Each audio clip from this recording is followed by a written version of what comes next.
Ain't no elevator to the top. You got to take the stairs. The elevator don't go to the top, man. Not in the world of success. You have control of this. This belongs to you. This is yours. You're the captain. You're the master. You're the foreman. You're the general.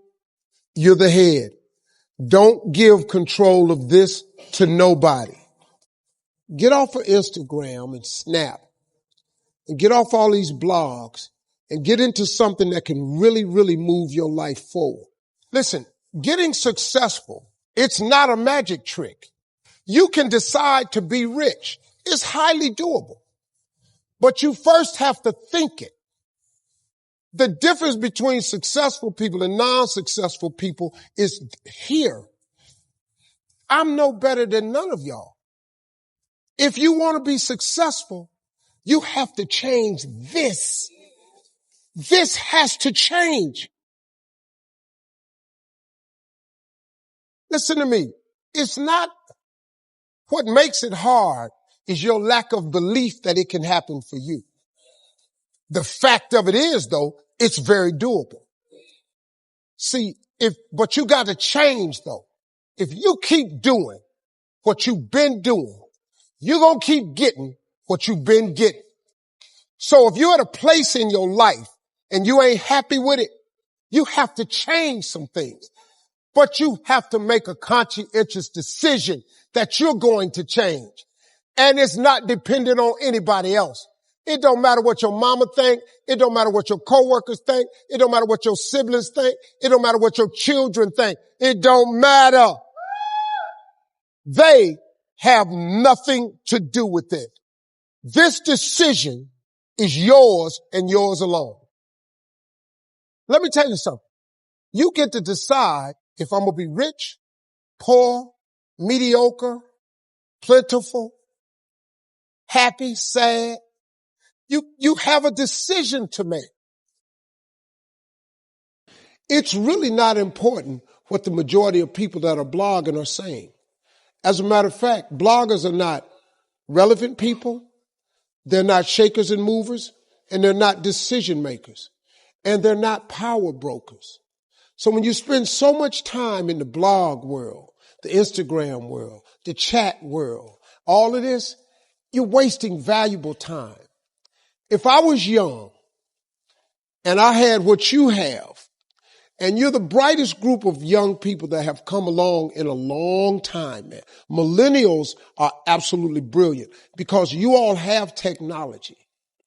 I had no technology growing up. Nothing. You couldn't download a book.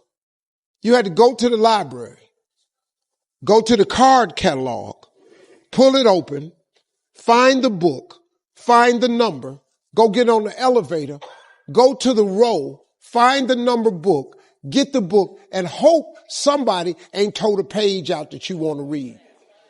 That's what it used to be. When my mom and them finally got the money together to help us educate ourselves, they bought an encyclopedia set, Britannica, Funkin' Wagner, and everything you wanted to know was in that encyclopedia. And that's all you could know. If you want to look up something about elephant, and they had 2 pages on elephants, that was what your knew about an elephant. Y'all got Google. You can Google anything. You all have stuff at your fingertips that can make you great. But if you could combine your technology with your parents and your grandparents' work ethic, your could be rich. You could be rich, man. But you cannot erase the work ethic part. There is no getting around. Ain't no elevator to the top. You got to take the stairs. The elevator don't go to the top, man. Not in the world of success. You got to take the stairs. Y'all got to start getting gritty, man. I hate it when I see young people wasting their time, wasting all this technology got. Just bull. Just sitting around in this world that's been created for you that everything is instant. I was arguing with my son the other day. We're having a debate. I thought, man, I'm finally sitting with one of my sons having a healthy debate. I told him that from Cleveland to Nashville was about 500 40 miles, something like that. He Googles it while we're talking. He said, no, Dad, you're wrong. It's 526 miles. I said 540.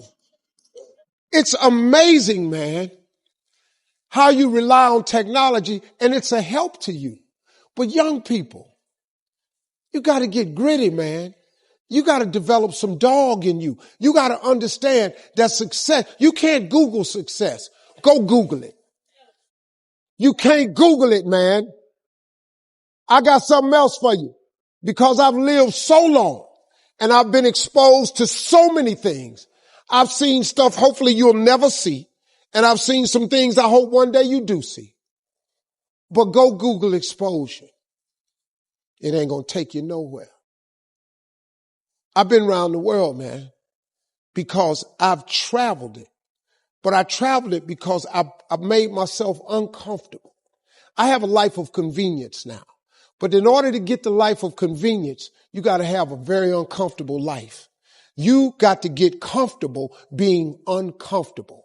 Stop trying to do everything the short way. Stop trying to figure out the easy way because the ain't gonna happen. I got news for you, man. It's not happening, young people. You got to get messed up sometime. You got to get dirty. You got to get your feelings hurt. You got to get disappointed. You got to get told no. You're going to ask somebody for some money. He going to tell you no. But at least then, when I see somebody trying and I tell them no, I try to at least give them something else. See, I'm not going to hand you a fish sandwich. I'll teach you how to fish. But I'm not giving you a fish sandwich. You can forget that. Once you get this, y'all, you can change everything. Do you understand? Negativity, you can protect yourself from negativity. And that's what stops most people, negative thoughts. You can coat your mind from negativity. It's a real simple exercise to do. I do it every morning before I walk out the door. So I walk out as a positive person. You know, I get tired sometimes. That's different from being negative because I get mentally drained from my job at times. But to coat your mind from negativity, the way you can put a coating around your mind is with one simple thing, gratitude. Gratitude erases negativity. I'm going to show you how this works. If you wake up in the morning and you start having negative thoughts, man, this ain't my day. I woke up on the wrong side of the bed. I'm tripping. I just don't feel myself. Every time you feel in the middle of the day, if you feel yourself doing that, stop. Just stop for a second. And start going over in your mind everything you have to be grateful for. Not everything you want. Everything you already have. Because what you have is substantial. You just haven't gone over the list and taken inventory in a long time. But the fact that you can walk, that's a blessing. The fact that you woke up, that's another blessing. The fact that you can see, think, reason, that's another blessing. The fact that you can go somewhere and get yourself something to eat, that's another blessing. The fact that you can go and turn the key and call someplace home, that's another blessing. The ability to dream is a blessing. The fact that you have an opportunity to get it right is another blessing. And I'm just talking to you, I don't even know you. I could give you 50 things you ought to be grateful for right now. I don't even know you.